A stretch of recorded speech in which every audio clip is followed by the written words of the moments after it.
I just want to say that I'm very happy to be presenting here today. I am going to be talking to you about chart patterns, which is definitely a switchover from options trading, which we just heard previously.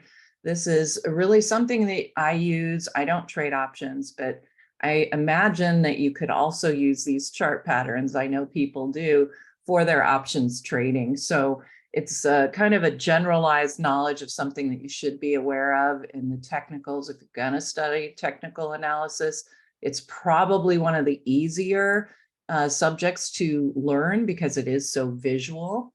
So I'm going to tell you a little bit about the different patterns, but I'm going to try and explain when we're going through them a little of the psychology that goes through those. So let me go ahead and I will share my screen and my lovely presentation. All right, there we are. Okay, so we're going to, as I said, talk about chart patterns. So we're going to try and identify the ones that are going to help you with your trading, and there are certainly plenty of them. The nice thing about chart patterns is they also give you some ideas of where to set your targets and your stop levels. So we'll talk a little bit about that as well. So we're going to learn about how to recognize these different patterns. And again, I think it's pretty easy in that it is very visual. And at least for me, when I look at a chart, one of the first things I'll notice are chart patterns. There are bullish ones, there are bearish ones, there are signals, as I said, and minimum targets. It's really excellent because you do get a little bit of insight into what might get ready to happen on that chart. We're going to talk a little bit, like I said, about setting stops using those patterns. Typically, I use stops mainly at support and resistance levels, prior resistance levels, but chart patterns can also help you determine maybe where you might want to put those stops under confirmation lines and things like that, which we'll talk about. So let's start off and we're going to talk about bullish chart patterns. There are quite a bunch of them, and a lot of them are triangles. There's an ascending triangle. There's a symmetrical triangle. Those are all bullish. There's the bull flag. We have falling wedges. Those are also bullish chart patterns. The double and triple bottom patterns. Cup with handle patterns are also considered bullish. And then finally, the V bottom pattern. We don't talk about those very often, but they became very prevalent coming out of the 2020 bear market. So we had quite a few of them execute as expected back then. Don't see them quite as much. And then, of course, the reverse head and shoulders. We'll talk about the head and shoulders. Everybody's very familiar with that pattern, or at least the pattern name. So we'll talk a little more in detail, but there is the reverse head and shoulders, which is a bullish chart pattern. So let's start looking at these bullish chart patterns before I start talking about all these bearish chart patterns. I don't want to confuse you. So we'll look at each one. I've just recently kind of updated these charts. There's still a lot of them are very, very old, but chart patterns are, timeless. So we don't really have to worry about that. But you're going to see these a lot on charts as you go through. I know I've seen every single one of these probably in the last 6 months, but trying to dig them out is always a trick. So this is the ascending triangle. It is kind of confusing because you have that rising wedge, which is bearish, but the ascending triangle is a flat top with rising bottoms. So the wedges, you're not going to see a flat top. You'll see a rising top on the wedges. So this is considered a bullish chart pattern. So what's going on here? Well, as price goes up, the bears are losing ground every single time we pull back, right? And then they pull back one more time, but they can't get lower lows. They keep having higher highs, but the bears are keeping resistance alive. That's why you have that flat top. So the expectation is, since the bulls are slowly gaining strength here, that you will get that upside breakout, because ultimately the tug of war is going to the side of the bulls rather than to the bears. So you would Look for these patterns. They're typically continuation patterns, meaning they're going to continue the pattern or the trend that was going on before they formed. So when you hear someone say a continuation pattern, that's what we're talking about. We're talking about the fact that you are looking at what happened beforehand, what was the trend, and you are looking for it to continue. So these are continuation patterns. I have also seen them as reversal patterns, meaning rather than coming at the top of a rise or a trend rising, they'll come at the bottom of a trend.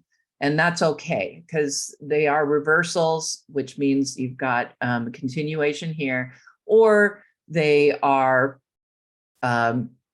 reversal patterns. They'll come at the end of a decline. So I know that's kind of confusing because I said, well, it's a continuation pattern. Well, sometimes it is also a reversal pattern. So you have to keep in mind that these will break to the upside, but they don't have to occur at the end of a rising trend. Where you're going to find some of the other patterns, you need to be aware that they're reversals. Next up, the symmetrical triangle. And I just realized I do not have a clock on myself here. Okay, there, I've got a watch that will tell me. Usually I have my phone right next to me. I don't want to go overboard here, or go over time, I should say.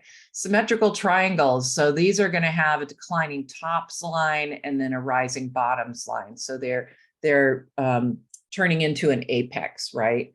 So they're shrinking down. So the psychology here is sort of a similar situation. Bulls are winning in that you have rising bottoms, but they're also kind of losing too, because the bears are able to get these lower tops. These are continuation patterns. So they can break in either direction. Obviously, patterns don't always resolve as they're supposed to. But typically these are going to be a continuation pattern. So you're going to look for the trend that was prior to that pattern, and that's going to tell you which way you should expect it to break. And in this case, it would be to the downside. I do have some time frames here, 3 weeks plus duration. I am finding through my studies of chart patterns that I can use them on a 5-minute, 1-minute chart. They don't need to be these lengthy time periods that they form. Now, a lot of the textbooks will tell you, okay, well, it's this, if that, if it is longer, but I'm just saying from my experience, I find chart patterns useful across all time frames. They tend to break as they're supposed to. All right, so we did the symmetrical triangle. Let's move forward to bull flags. And this one I pulled out for you today. I was looking for a better example than what I had before, because the flag that I had as an example before didn't really fulfill its upside target. And I wanted something that you could see that does fulfill an upside target. So some of our patterns here do have targets. So you can actually look at the pattern and know, okay, this is where I can expect price to go to this level, not just which way is it going to break out, but how far, how long is it going to go? So here's a flag. They're, again, pretty easy to spot. You're going to see a long rally and then a pullback. And I don't know that I need to discuss the psychology of the flag with you, but typically you've got a really strong run. People are very interested in the stock, and then you see profit taking. And you see a pullback, people start to get out of the stock. But for whatever reason, whatever pushed that rally up so quickly, something's going on under the surface. And so you're to expect after that pullback, that digestion period, that you're going to get that pop again. And you should see an upside target of a flag. You take the measurement of the height of the flag and you add it to the breakout point. That would put our upside target for this first flag right here. And it pretty much fulfilled that target. It did come in a little bit lower. They don't, obviously they don't always work out exactly. This is a flag because you can see those 2 lines moving lower. This is actually a pennant on a flagpole because it's more of a symmetrical triangle sort of situation here. They act the same. There's nothing different about them. So in this case, you can see we got that breakout height of the pattern, upside target right about here, and it pretty much hit that. So I saw this chart today and I thought, oh my gosh, this is a perfect example of what we're talking about. A few things to keep in mind, and I didn't put it on this chart, and I really should have, that there are 3 types, well, I guess you could say maybe 4 types of flags. And we're talking about just the flag portion. You have pennants, like we see here.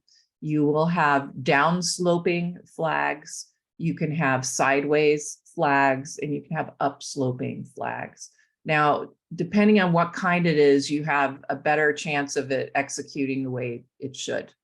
If the flag is pointing downward or is a pennant, like like we were saying, it's symmetrical triangle.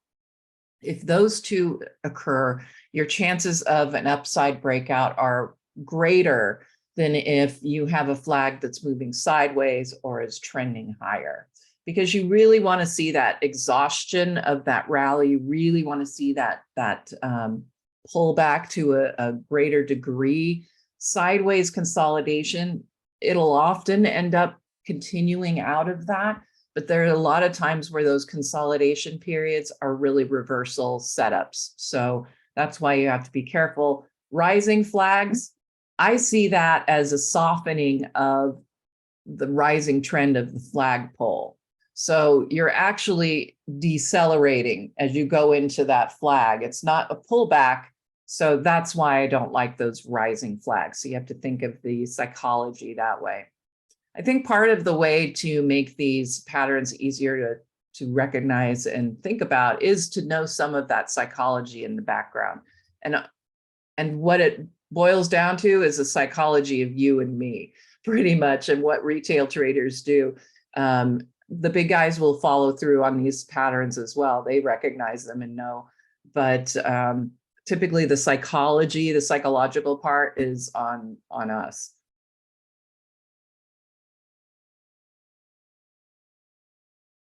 All right, so next up, let's make sure I'm on time here. If I have time at the end, I'll go ahead and we can look at the market just a little bit and see what's going on, and maybe we can spot a few patterns in some of the charts there. But I have a feeling I'm going to end up going all the way through this. All right, the falling wedge. These are bullish. What you're going to see is that wedges, they show up all over charts all the time. At least that's what, in my experience, what we've seen. I write about the market every day in my decision point alert, give you the whole, what's going on. We also look at Bitcoin, dollar, gold miners, a bunch of other indices, things that you might find of interest in the DP alert. And so as I'm doing those and I'm looking at charts every single day, I see which patterns tend to repeat themselves a lot. And wedges, falling and rising wedges, you're going to see a lot of those. So let's talk about the falling wedge, which is bullish. So what you're going to see is, unlike the ascending triangle, you don't have a flat top, you have a declining top. So that's number 1. But you also have declining bottoms. But it's not parallel. These 2 lines are not parallel. It's not a declining trend channel. You actually see, excuse me, a little bit of exhaustion on the way down, because this is a softer declining trend than this one here at the top. So the idea is, the psychology behind these is simply that, again, you've got the bears that are holding this, but overall the bulls are starting to pull price just a little bit higher on those bottoms.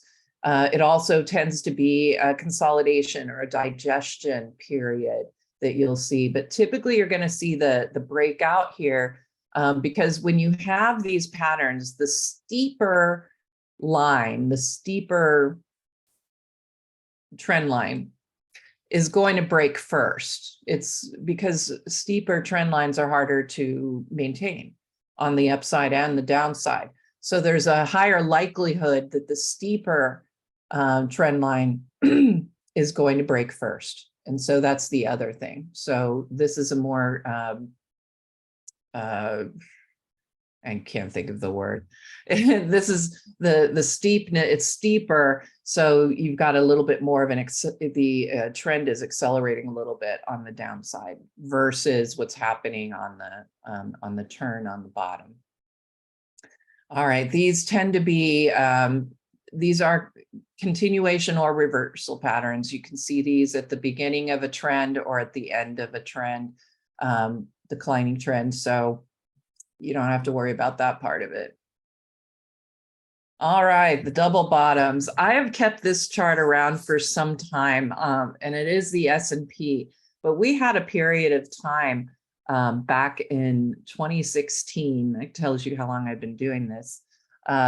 This was just not that far ago, it doesn't seem like, but you can see tons of double bottoms. And I remember when we were going through this period, just thinking about the fact that, wow, we have these patterns, these double bottoms, and we'll talk about, there's a double top in here too. And they tend to be executing, they're doing what they are supposed to do. So the double bottom is basically a W shape, two bottoms, pretty easy. The confirmation line is the all-important part of the double bottom, and it is drawn across the middle of the W. So a pattern isn't a chart pattern until it's confirmed. Now, when you have wedges and triangles, the breakouts and breakdowns are your confirmation. That tells you it's an actual chart pattern. I should have covered this at the beginning, but you don't actually have a double bottom until you get the breakout above the confirmation line, hence the name confirmation line.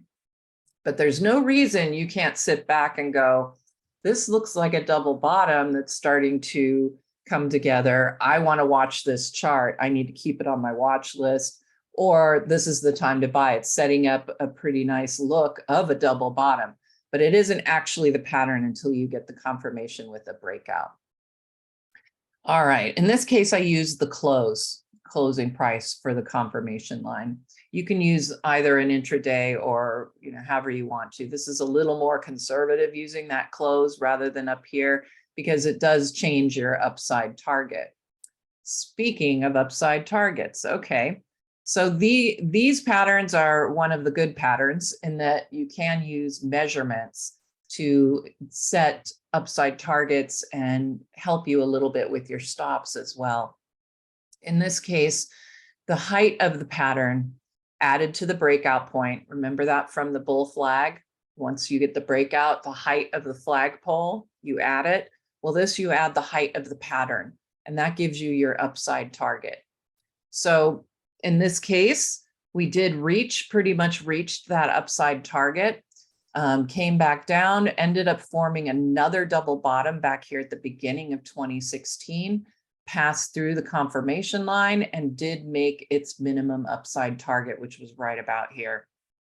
So this was a great example chart because it does exactly what it's supposed to. But again, these chart patterns aren't going to always fulfill as we like. So don't think that when you see a chart pattern, it's kind of an automatic. It really isn't. It's giving you some insider information a little bit, in my opinion, but it doesn't mean that it's going to come to fruition. All right. Cup with handle. So these are fairly easy to spot as well. You're going to have somewhat of a rounded bottom. This is, it's kind of a round bottom. So I use this as my example. And then you're going to have a handle on it. So the psychology is, okay, in this case, we had this huge rally that had to be digested, or decline that had to be digested. And so it's a reversal, right? You're getting a reversal on this. As price slowly rounds off, you know that the bears are losing control here. You get the breakout here. And then the bears say, whoa, whoa, whoa, whoa, we're not excited about this. The rally has gone up. And in this case, it tends to be a little parabolic because of the shape of the cup. And so it's time for the breakdown. And so that's what we got, was the breakdown. Now, typically what you do want to see is the lip of the cup. I like to see it less than the other side, if you will, of the cup. But it could also be above, so it's okay. But usually when you see it below like this, it's going to tend to execute as expected. So you get the handle as this consolidation of this parabolic happens. We'll talk about parabolics much later, but something to keep in mind.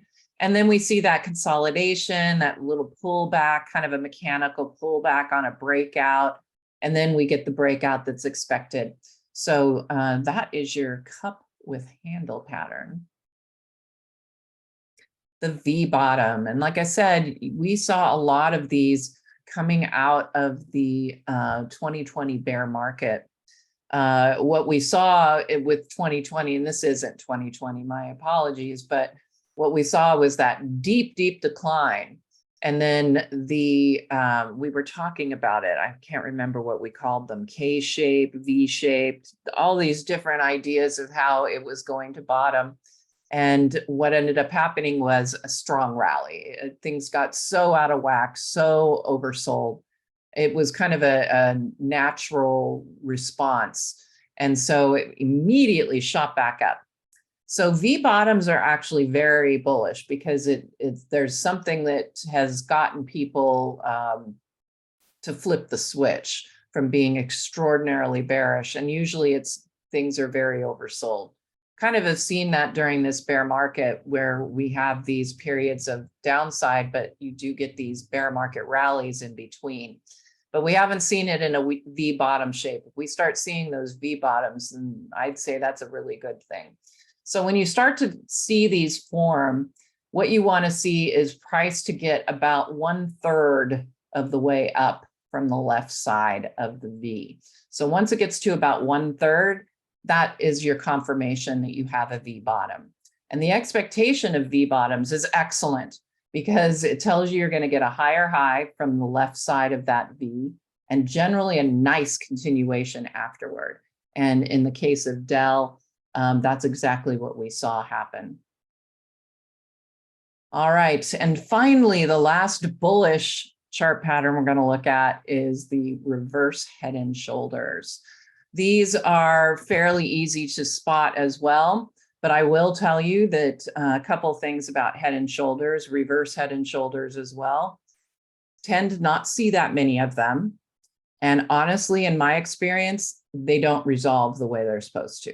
You generally don't get the upside targets or downside targets to hit. I couldn't say why. All I can say is that from my experience, that's typically what you're going to see. So the way you identify them is here's your head, there's a left shoulder and a right shoulder. So you get this kind of there you go, right there, and then the head in there. So from my understanding, head and shoulders are really all about accumulation and so you're going to see and distribution. So you're going to see this, these head and shoulders tend to be more pushed around by the big guys. These usually happen by the big guys because it's a matter of accumulation and distribution. And so what they end up doing is they start to, and in this case, you get the distribution, but they start to accumulate, right? But then they need to be quiet about it. And traders get involved, so they sell a bit, and then traders start to really lose their interest. And at this point, the big guys start to accumulate again. And they go up in here. And then the distribution happens again because you've got people who did get in on this, and so they're taking their profits and it's moving lower. And then when you hit this next low, since it's a bullish pattern, you have a higher high, then this one, then this one, then this one. So you know that you're actually in a new rising trend. And so you should expect that upside breakout. Now, these do have upside targets, the reverse head and shoulders. Basically, you take it from the neckline. The neckline is drawn from right here where the left shoulder ends and where the right shoulder starts. You draw a line. This is not totally unusual, but a lot of times you're not going to see a completely horizontal neckline. It might rise a little or fall a little. And depending on which pattern it is, can be a good thing or a bad thing. I like to see the necklines actually declining somewhat rather than rising, because that just tells you that pressure, downside pressure, is heating up, and then you're going to get that pop, and then you get the breakout from a declining trend. So that's kind of why I like to see those. These are reversal patterns, okay? You cannot have a head and shoulders or a reverse head and shoulders as a continuation. So remember, continuation patterns, they continue whatever the trend was going into them. So with head and shoulders, they're going to reverse that trend. That's why they're called reversal patterns. So a reverse head and shoulders must come after a decline. Okay, they have to form the bottom. They're not going to be in the middle of a rise. If you see price rise and then you see that reverse head and shoulders, it's not a reverse head and shoulders. It's a consolidation range. There's probably something else in there that you can identify, but they're not actual reverse head and shoulders unless they come off of a decline. So that's kind of an important thing to remember. Because if you don't have that, they're not going to resolve the way you expect them a lot of times. So let's go into bearish chart patterns. And I think I am just exactly on time for this. So that's excellent. All right, there is the descending or symmetrical triangle. There is the rising wedge, and you might be able to kind of connect these to the ones that I talked about earlier. It's just kind of the opposite. The rising wedge, a bear flag instead of a bull flag, double and triple tops, not bottoms. Head and shoulders. We talked about the reverse head and shoulders, so we're going to talk about the actual head and shoulders. Broadening or megaphone pattern, and you don't see these too often. I mean, they do appear, but they tend to be bearish because we'll talk about it when I get there. And then the parabola or the parabolic. These are extraordinarily bearish patterns. They're great to be a part of on the way up, but boy, are they painful on the way down. I think a lot of you have probably been involved with a parabolic, and that's where you get that acceleration. It just keeps increasing, and now you've got almost a vertical rise, and then they fail. And your stop level, it gets obliterated, because what happens is you get a huge down. It's, you get to ride, but at the very end, it's going to collapse, and it will be painful and it will be quick. So you really need to know when you'll know when you're in a parabolic, because you'll be excited every day to look at how it's doing. Some of the meme stocks, I would say, were kind of parabolics, got everybody in, and then all that profit taking, and it just collapsed. All right, so here's the first one, the descending triangle. So remember, the ascending triangle had a flat top and rising bottoms. The descending triangle is opposite, has a flat bottom and declining tops. And the psychology is just to the reverse. You have bears winning the battle. Every time price starts to rally, the bears win the battle, and price is turned down with another lower low. But at the same time, bulls are like, oh, no, we're not going to break down, though. This is consolidation. We're not going to let that happen.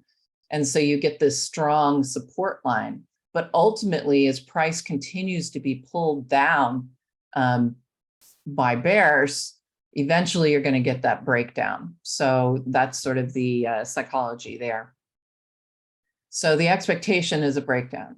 Now, I show a measurement here.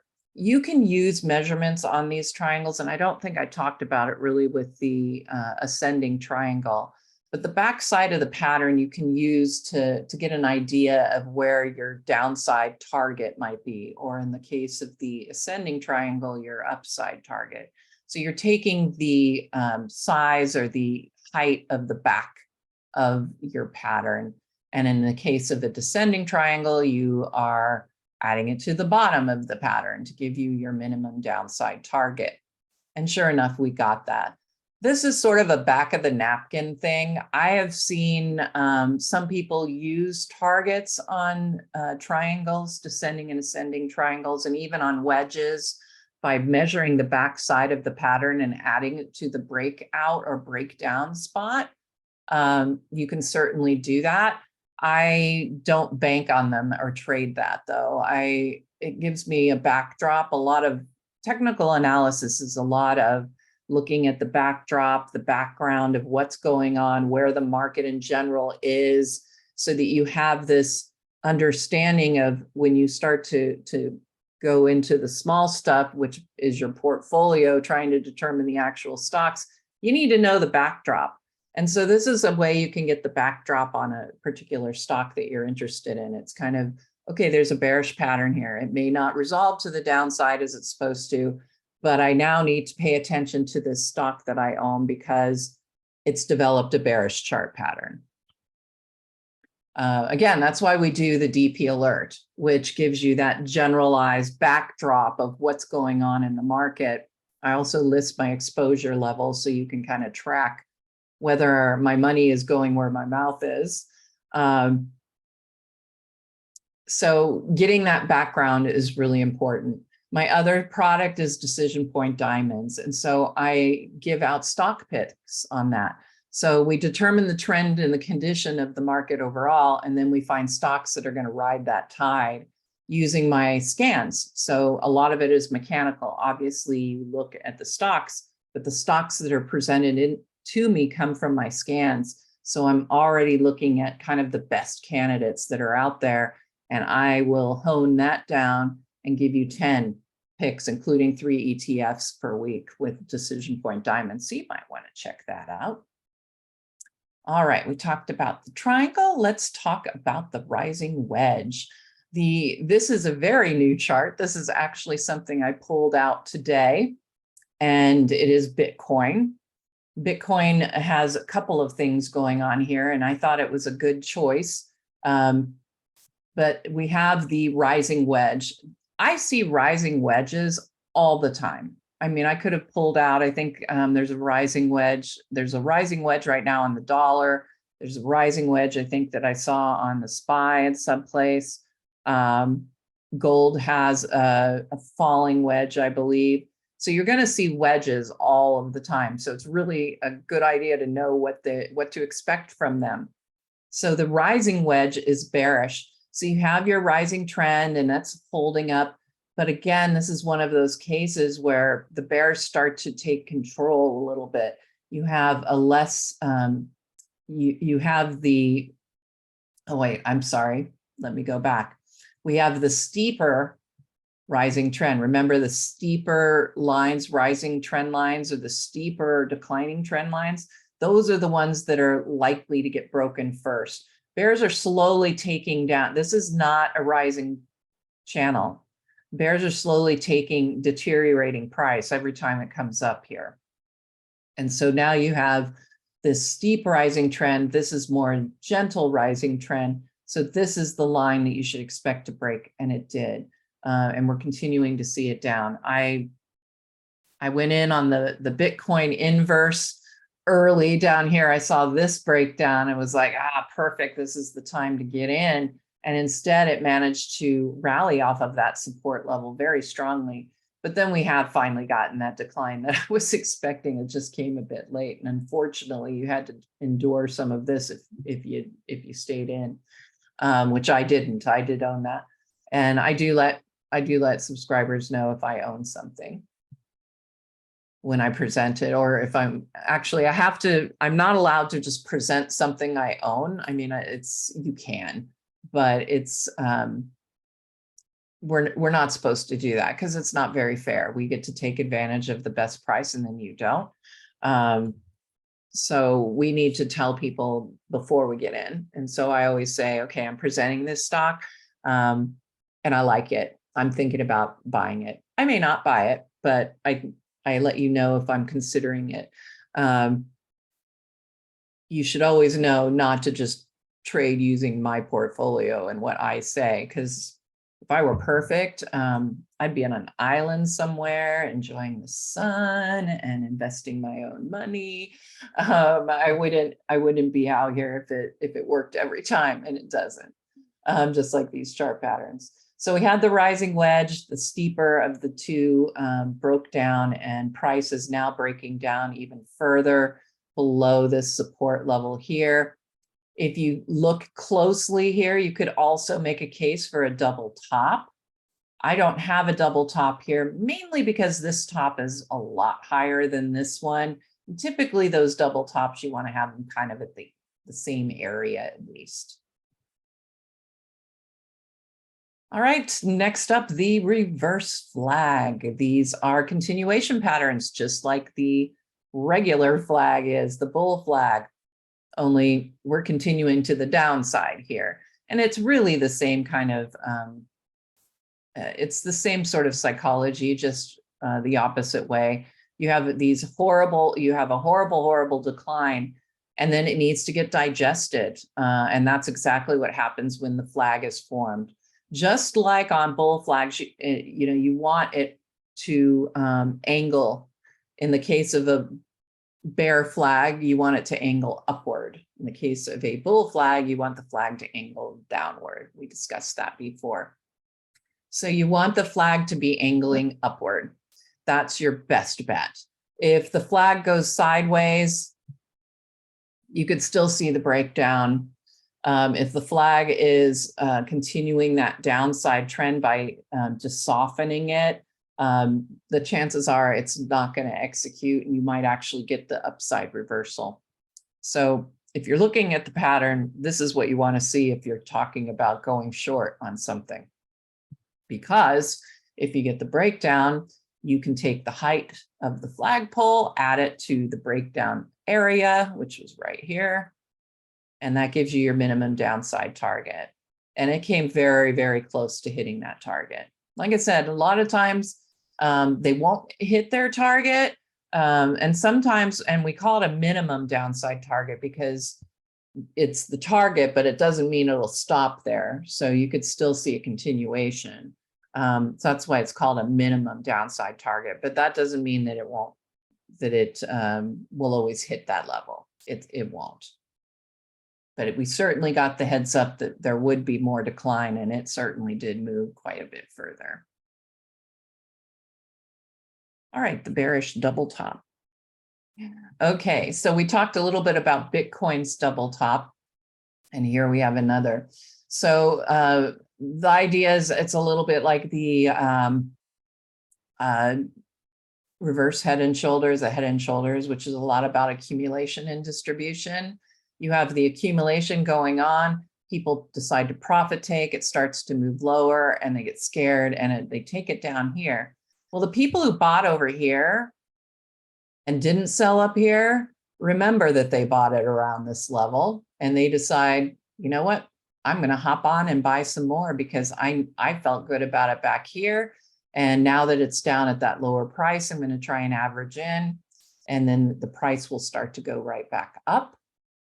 And then profit taking once again begins, because all these people, they know they should have sold here. And in this case, they realized it was getting very, very close. And so they needed to sell then. And then the price starts to collapse. And you're going to see this is your confirmation line. It's an M shape. So the middle of that M is your confirmation line. Height of the pattern, add it to the breakdown point, and the expectation would have brought price here. It was the minimum downside target, and it turned out to be a minimum because it just kept going to the downside. All right, so that is the double top. It is a reversal pattern. I forgot to talk about that. So what does that mean? It's a bearish pattern.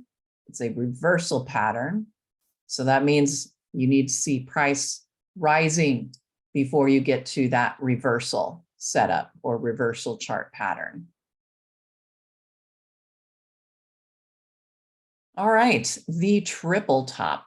And I don't know, did I show you the triple bottom? They're not as obvious. They don't come around that much.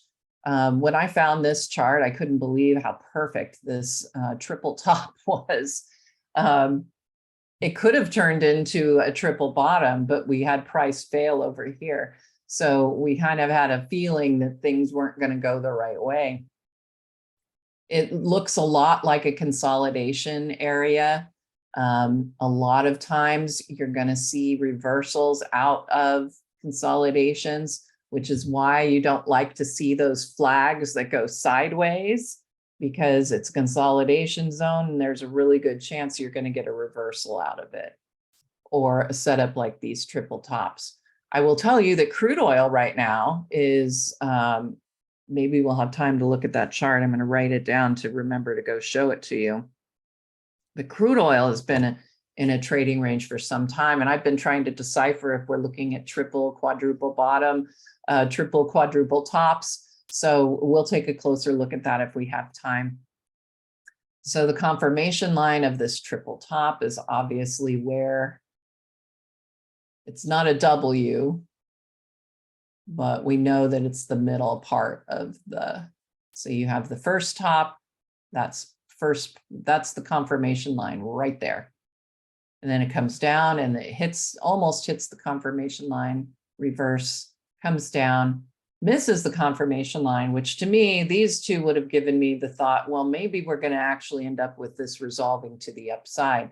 But then when you see these failures before even reaching the prior top, then you know, no, this is a bearish setup. This is a bearish pattern. And sure enough, we did see that minimum downside target hit. The psychology, I mean, it's really just a matter of consolidation after a big move of some sort. Very much indecision, nobody really winning the game, if you will, between bears and bulls. Confusion. That's kind of what I would look at it as. And here is that ever famous head and shoulders pattern. And like I said, I don't care for them. And you can tell in this case, it did not execute to where it was supposed to.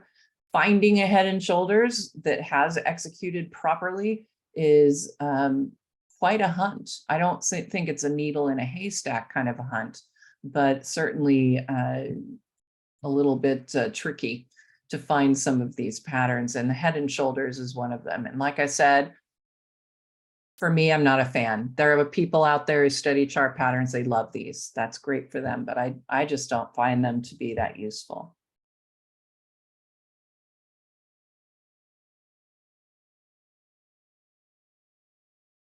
Give me a second. I can tell I'm drying out here.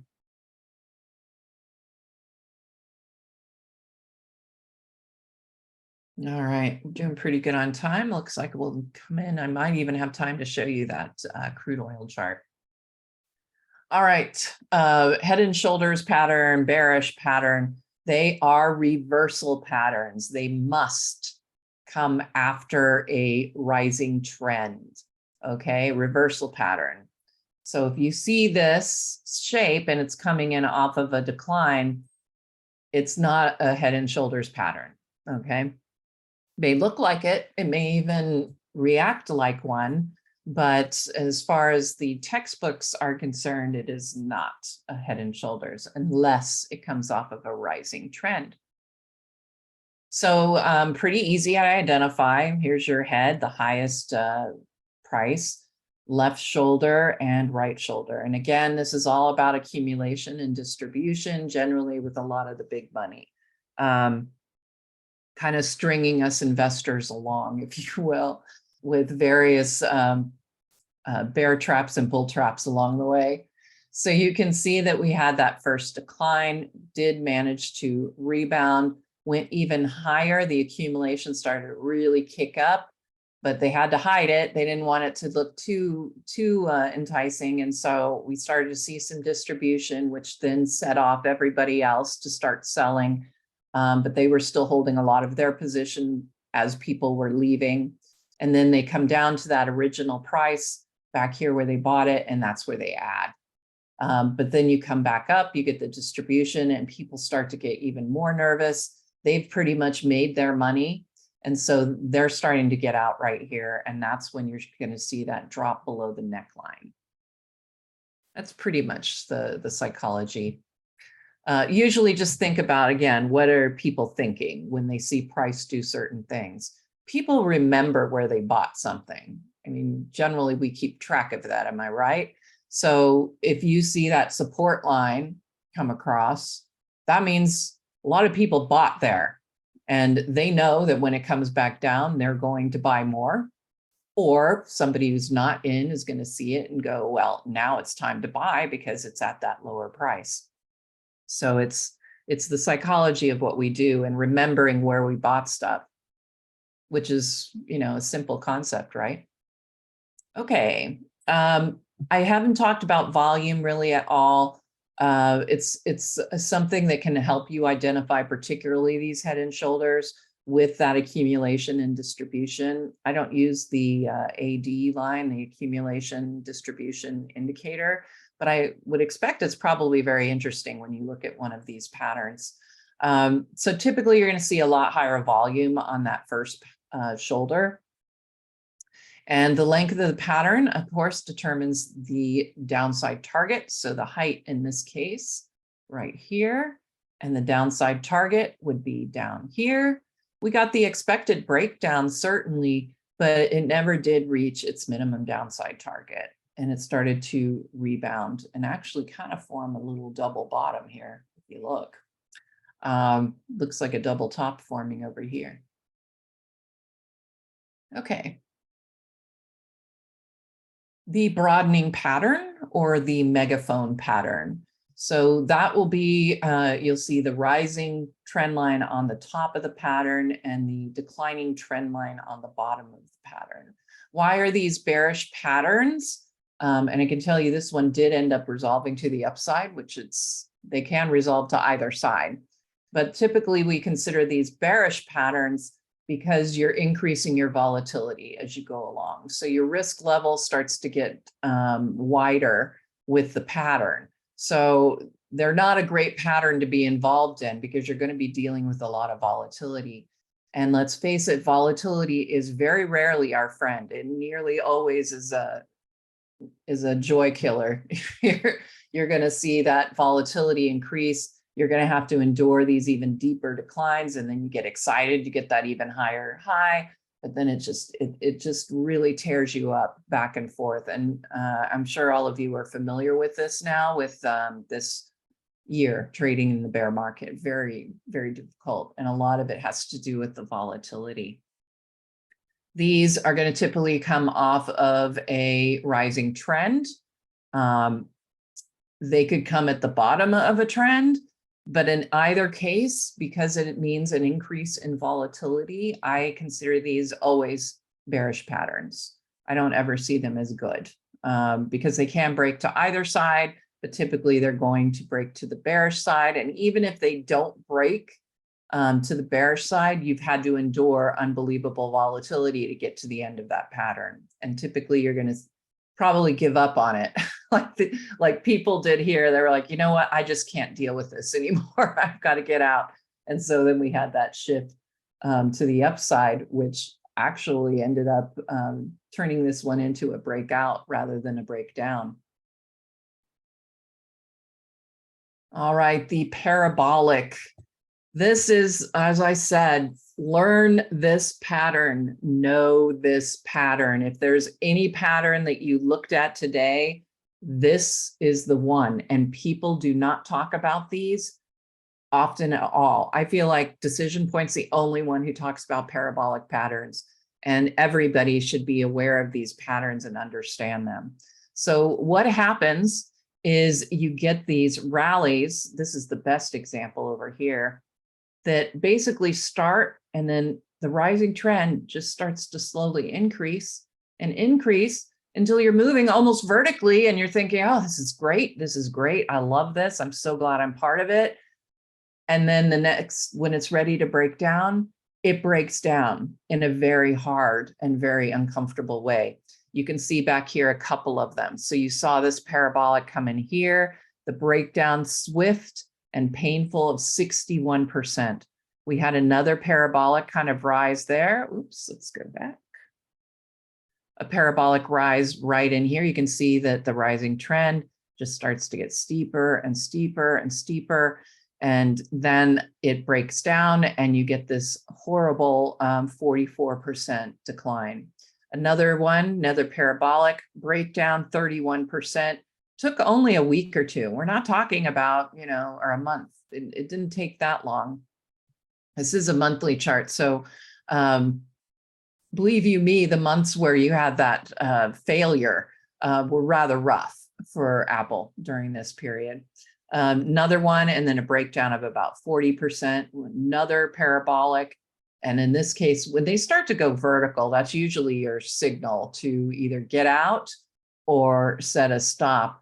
Personally, what I like to do with the parabolic, if I have the good fortune to land in one, is setting a trailing stop that follows me up, a very deep one. Once you hit a certain point on a parabolic, you really are starting to make just a lot of money, and it's setting a deeper stop isn't quite so painful, and you will thank me for it. I'll get an email one day and you'll say, thank you for helping me set that trailing stop when I was in this vertically rising thing. I saved me. Yeah, my stop was 15, 20%, but I still made 210, that sort of thing. I mean, these parabolics can be crazy and fun to be a part of, but recognize when you're in them, because that breakdown will take you to the last basing pattern. And that usually is a long way down. 1150, I'm doing so well. I'm so proud of myself.